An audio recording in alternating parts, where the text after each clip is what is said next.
بسم اللہ الرحمن الرحیم۔ فرمان مصطفیٰ صلی اللہ تعالی علیہ وآلہ وسلم، جس نے مجھ پر ایک بار درود پاک پڑھا اللہ عز و جل اس پر 10 رحمتیں بھیجتا ہے۔ فرعون نے ایک مرتبہ خواب دیکھا کہ بیت المقدس کی طرف سے ایک آگ نکلی جس نے سارے مصر کو گھیر لیا اور تمام قبطیوں کو جلا کر راکھ کر ڈالا، مگر بنی اسرائیل کو آگ سے کوئی نقصان نہ پہنچا۔ یہ عجیب و غریب خواب دیکھ کر فرعون پریشان ہو گیا۔ اس نے نجومیوں سے تعبیر معلوم کی تو انہوں نے بتایا کہ بنی اسرائیل میں ایک لڑکا پیدا ہوگا جو تیری بادشاہت ختم ہو جانے کا سبب بنے گا۔ یہ سن کر فرعون نے حکم دیا کہ بنی اسرائیل میں جو بھی لڑکا پیدا ہو اسے قتل کر دیا جائے۔ اس طرح فرعون کے حکم سے 12,000 یا 70,000 لڑکے قتل کر دیے گئے۔ فرعون کا اصلی نام کیا تھا؟ پرانے زمانے میں مصر کے بادشاہوں کا لقب فرعون ہوا کرتا تھا۔ مصر کے جتنے بھی بادشاہ گزرے ان سب میں حضرت سیدنا موسیٰ علیہ السلام کے دور کا فرعون سب سے زیادہ بد اخلاق، سخت دل اور ظالم تھا۔ فرعون کا نام ولید بن مصعب بن ریان اور اس کا تعلق قبیلہ قبطیہ سے تھا۔ حضرت سیدنا یوسف علیہ السلام کے دور کے فرعون کا نام ریان بن ولید تھا، جو کہ ایمان لے آئے تھے۔ حضرت سیدنا یوسف علیہ السلام اور سیدنا موسیٰ کلیم اللہ علیہ السلام کے دور کے فرعون کے درمیان 400 سال سے زیادہ کا فاصلہ تھا۔ حضرت موسیٰ علیہ السلام کو جلتے تندور میں ڈال دیا۔ حضرت سیدنا موسیٰ علیہ السلام کے پاس وہ دائی آئی جسے فرعون نے بنی اسرائیل کی عورتوں کے لیے مقرر کر رکھا تھا۔ جب حضرت سیدنا موسیٰ کلیم اللہ علیہ السلام پیدا ہوئے تو آپ کی دونوں آنکھوں کے درمیان سے نور کی کرنیں نکل رہی تھی، جن کو دیکھتے ہی دائی کا جوڑ جوڑ کانپنے لگا اور اس کے دل میں حضرت سیدنا موسیٰ علیہ السلام کی محبت پیدا ہو گئی۔ اس نے آپ علیہ السلام کی امی جان علیہ رحمت الرحمان سے کہا، میں تو اس لیے آئی تھی کہ اگر لڑکا پیدا ہو تو اسے ذبح کی ترغیب کروں، لیکن اس بچے سے مجھے بہت محبت ہو چکی ہے، اس لیے آپ اپنے بچے کو چھپا لیجئے تاکہ فرعونیوں کو پتہ نہ لگ سکے۔ یہ کہہ کر وہ دائی چلی گئی۔ فرعون کے جاسوسوں نے دائی کو آپ علیہ السلام کے گھر سے نکلتے دیکھا تو دروازے پر پہنچ گئے۔ حضرت سیدنا موسیٰ علیہ السلام کی بہن مریم نے فوراً اپنی امی جان علیہ رحمت الرحمان کو جاسوس کی اطلاع دی۔ آپ علیہ السلام کی امی جان علیہ رحمت الرحمان کو جلدی میں کچھ سمجھ نہ آئی۔ گھبرا کر انہوں نے بچے کو کپڑے میں لپیٹ کر جلتے ہوئے تندور میں ڈال دیا۔ فرعون نے آ کر گھر کا کونا کونا چھان مارا، مگر کوئی بچہ نظر نہ آیا۔ تندور کی طرف ان کا دھیان ہی نہ گیا، واپس چلے گئے اور امی جان علیہ رحمت الرحمان کی جان میں جان آئی۔ اتنے میں تندور سے آہستہ آہستہ رونے کی آواز آنے لگی۔ جا کر دیکھا تو اللہ تعالیٰ نے بچے یعنی حضرت سیدنا موسیٰ علیہ السلام پر آگ ٹھنڈی اور سلامتی والی بنا دی تھی۔ چنانچہ امی جان علیہ رحمت الرحمان نے آپ علیہ السلام کو تندور سے صحیح سلامت باہر نکال لیا۔ بڑائی گونگا ہو گیا۔ حضرت سیدنا موسیٰ علیہ السلام کی امی جان ایک بڑائی کے پاس صندوق لینے گئی۔ اس نے پوچھا، تم نے لکڑی کے صندوق کا کیا کرنا ہے؟ تو انہوں نے سچ سچ بتایا کہ اپنے بیٹے کو اس میں ڈال کر دریا میں ڈالنا ہے، ہو سکتا ہے وہ فرعونیوں سے بچ جائے۔ اسے بڑائی نے ان کو صندوق تو بیچ دیا، لیکن اس کی نیت خراب ہو گئی اور وہ فرعون کے ان بے رحم جلادوں کے پاس پہنچ گیا جو بنی اسرائیل کے بچوں کو ذبح کرنے پر مقرر تھے، تاکہ انہوں نے نئے پیدا ہونے والے بچے کے بارے میں بتا سکے۔ جب بڑھائی ان کے پاس پہنچا تو اللہ تعالیٰ نے اس کی زبان بند کر دی۔ اس نے ہاتھ کے اشارے سے سمجھانا چاہا تو فرعونیوں نے اسے پاگل سمجھ کر مارا اور وہاں سے بھگا دیا۔ جب وہ واپس اپنے گھر پہنچا تو اللہ تعالیٰ نے اس کی زبان کھول دی۔ وہ دوبارہ فرعونیوں کی طرف گیا تاکہ انہیں بتا سکے، مگر پھر گونگا ہو گیا۔ ہاتھوں سے اشارہ کرنے کی وجہ سے انہوں نے پاگل سمجھتے ہوئے اسے دوبارہ مارا۔ جب وہ گھر لوٹا تو اس کی زبان پھر ٹھیک ہو گئی۔ جب وہ تیسری مرتبہ انہیں بتانے کے لیے پہنچا تو زبان پھر بند ہو گئی اور اندھا ہو گیا۔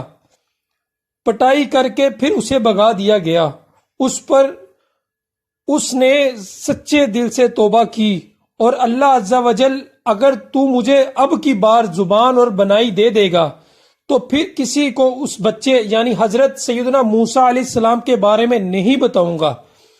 اللہ تعالیٰ نے اس کی توبہ قبول فرمائی اور اس کے بولنے اور دیکھنے کی طاقت لوٹ آئی۔ دریا کی موجوں سے ماں کی گود میں فرعون کے حکم سے جن دنوں بنی اسرائیل میں پیدا ہونے والے لڑکے بے دردی سے ذبح کیے جا رہے تھے، انہی دنوں حضرت سیدنا موسیٰ علیہ السلام پیدا ہوئے۔ آپ کی امی جان علیہ رحمت الرحمان نے ایک روایت کے مطابق 4 ماہ تک چھپا کر رکھا۔ پھر فرعون کے خوف سے آپ علیہ نبینا وعلیہ الصلوۃ والسلام کو ایک صندوق میں رکھ کر دریائے نیل میں بہا دیا۔ دریائے نیل سے نکل کر ایک نہر فرعون کے محل کے قریب بہتی تھی۔ یہ صندوق دریائے نیل سے بہتا ہوا نہر میں چلا گیا۔ فرعون اور اس کی بیوی حضرت سیدنا بی بی آسیہ رضی اللہ تعالی عنہا جو کہ بعد میں حضرت سیدنا موسیٰ علیہ السلام پر ایمان لے آئی تھی، دونوں محل میں بیٹھے نہر کا نظارہ کر رہے تھے۔ جب ان دونوں نے صندوق بہتا دیکھا تو نوکروں کو بھیج کر وہ صندوق منگوا لیا۔ جب صندوق کھولا گیا تو اس میں سے ایک نہایت ہی خوبصورت بچہ نکلا۔ فرعون اور بی بی آسیہ دونوں کے دلوں میں اسے بچے کی محبت پیدا ہو گئی۔ حضرت بی بی آسیہ رضی اللہ تعالی عنہا نے فرعون سے کہا، ترجمہ کنز ایمان، یہ بچہ میری اور تیری آنکھوں کی ٹھنڈک ہے، اسے قتل نہ کرو، شاید یہ ہمیں نفع دے دے یا ہم اسے بیٹا بنا لیں۔ اور وہ بے خبر تھے۔ انہوں نے بچے کو اپنے پاس رکھ لیا۔ حضرت سیدنا موسیٰ علیہ السلام ابھی دودھ پیتے بچے تھے، اس لیے ان کو کسی دودھ پلانے والی عورت کی تلاش ہوئی، مگر آپ علیہ السلام کسی عورت کا دودھ پیتے ہی نہیں تھے۔ ادھر حضرت سیدنا موسیٰ علیہ السلام کی امی جان علیہ رحمت الرحمان بے حد پریشان تھی کہ نامعلوم میرا بچہ کہاں اور کس حال میں ہوگا۔ آخر کار انہوں نے حضرت سیدنا موسیٰ علیہ السلام کی بہن مریم کو حالات کی معلومات کے لیے فرعون کے محل میں بھیجا۔ مریم نے جب یہ حال دیکھا کہ بچہ کسی عورت کا دودھ نہیں پیتا تو انہوں نے فرعون سے کہا، میں ایک عورت کو لاتی ہوں، شاید کہ یہ اس عورت کا دودھ پینے لگے۔ چنانچہ مریم حضرت سیدنا موسیٰ علیہ السلام کی امی جان علیہ رحمت الرحمان کو فرعون کے محل میں لے گئیں اور انہوں نے جیسے ہی دودھ پلایا تو آپ علیہ السلام دودھ پینے لگے۔ اس طرح حضرت سیدنا موسیٰ علیہ السلام کی امی جان علیہ رحمت الرحمان کو ان کا بچھڑا ہوا لال مل گیا۔ حضرت موسیٰ علیہ السلام کی ماں باپ کا نام حضرت سیدنا موسیٰ علیہ السلام کی امی جان کا نام یوحانز اور ابو کا نام عمران ہے۔ بیان کردہ ایمان افروز حقائق سے درس ملا کہ اللہ تعالیٰ جو چاہتا ہے وہ کرتا ہے۔ جس فرعون نے جس بچے کے خوف سے ہزاروں بچے ذبح کروائے، رب العزت نے اسی بچے کی پرورش کی خدمت اسی فرعون کے ذمہ لگا دی۔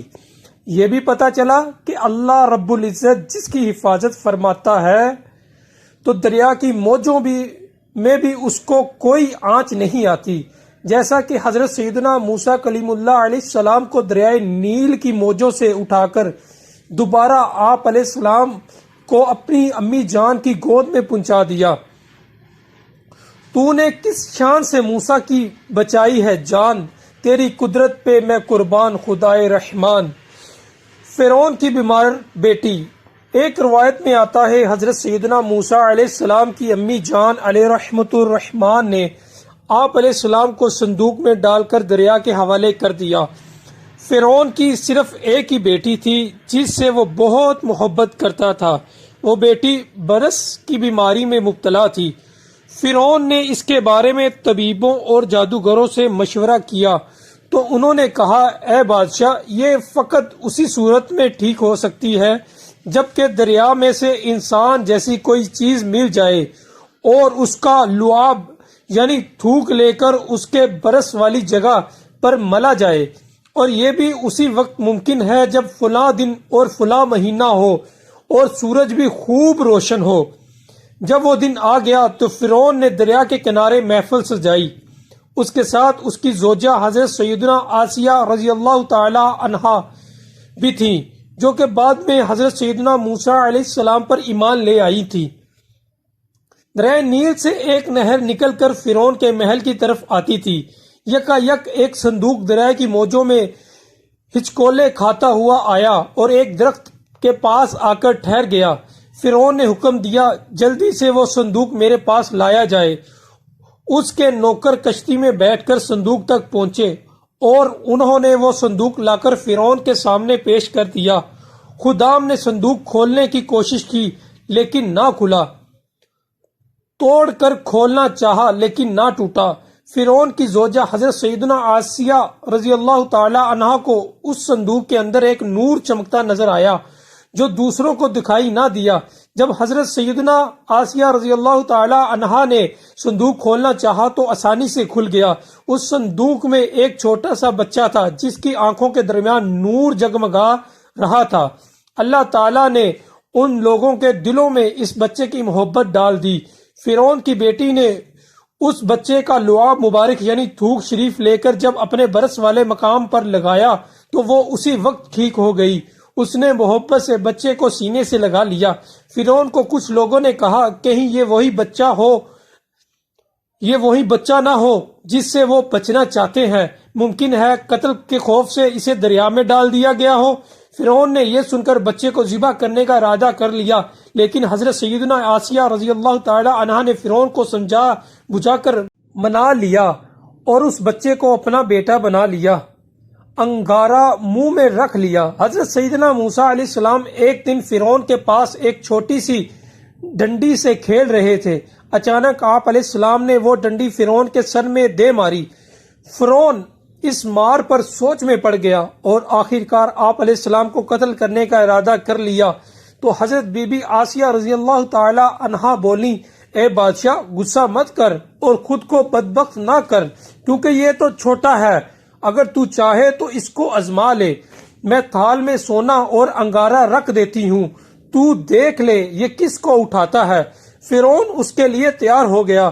جب حضرت سیدنا موسیٰ علیہ السلام نے سونے کی طرف ہاتھ بڑھایا تو فرشتے نے ان کا ہاتھ پکڑ کر انگارے کی طرف کر دیا۔ آپ علیہ السلام نے وہ انگارہ اٹھا کر اپنے منہ میں رکھ لیا۔ پھر جب اس کی تپش یعنی جلن محسوس ہوئی تو اسے پھینک دیا۔ اس طرح فرعون اپنے ناپاک ارادے یعنی حضرت سیدنا موسیٰ علیہ السلام کو ذبح کرنے سے باز رہا۔ یا الہی، تیری عظمت، تیری قدرت واہ واہ، تیری حکمت مرحبا، تیری معیشت واہ واہ۔ صلو علی الحبیب صلی اللہ تعالی علی محمد۔ زبان کی لکنت جاتی رہی۔ اللہ تبارک و تعالی نے حضرت سیدنا موسیٰ کلیم اللہ علیہ السلام کو جب فرعون کے پاس جا کر اسی نیکی کی دعوت دینے کا حکم فرمایا، مگر منہ میں انگارہ رکھ لینے کی وجہ سے زبان مبارک میں لکنت آ گئی تھی، لہٰذا آپ علیہ السلام اپنے پروردگار عز و جل کے دربار میں عرض گزار ہوئے۔ اس کا بیان پارہ 16 سورہ طٰہٰ کی آیت نمبر 25 تا 36 میں اس طرح کیا گیا ہے۔ ترجمہ کنز ایمان۔ عرض کی، اے میرے رب، میرے لیے میرا سینہ کھول دے اور میرے لیے میرا کام آسان کر اور میری زبان کی گرہ کھول دے کہ وہ میری بات سمجھے، اور میرے لیے میرے گھر والوں میں سے ایک وزیر کر دے۔ وہ کون؟ میرا بھائی ہارون، اس سے میری کمر مضبوط کر اور اسے میرے کام میں شریک کر کے ہم بکثرت تیری پاکی بولیں اور بکثرت تیری یاد کریں، بے شک تو ہمیں دیکھ رہا ہے۔ فرمایا اے موسیٰ تیری مانگ تجھے عطا ہوئی۔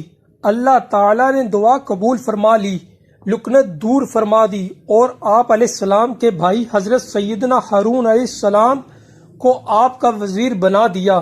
زبان کی لکنت کا علاج، جو کوئی زبان کی لکنت والا ہر نماز کے بعد 7 بار سورہ طٰہٰ کی 25 تا 28 نیچے دی ہوئی 4 آیات پڑھ لیا کرے گا، انشاءاللہ وہ صاف بولنے والا بن جائے گا۔